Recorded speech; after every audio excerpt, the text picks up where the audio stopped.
As the death toll mounts in Gaza and as global outrage continues to dominate massive protests around the world, the leaders of the United States Congress and the Bush administration continue to back Israel's war on the besieged Gaza Strip.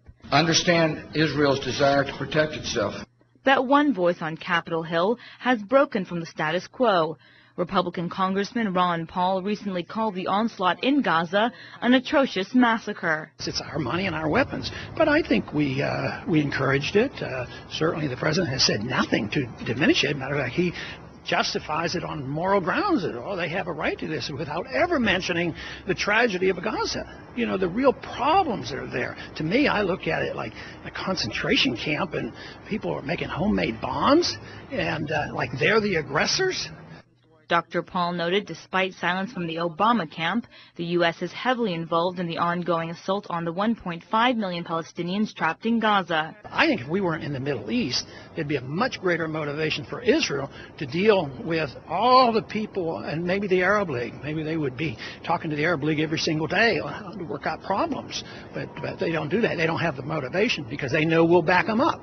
No matter what happens over there, Israel knows, and our government knows, Republican or Democrat, that we'll do whatever is necessary to bail out Israel.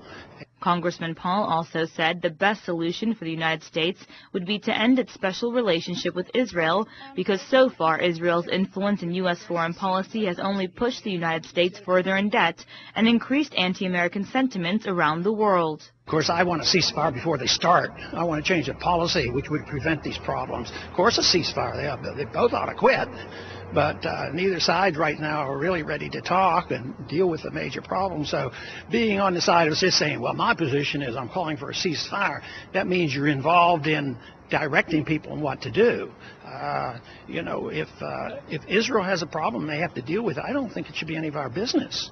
It's just that it's our business, and we will be blamed because we support Israel blindly so. And we give them the money and we give them the weapons. That should be the contention that we approach here, and Congress should know about and the American people should know about.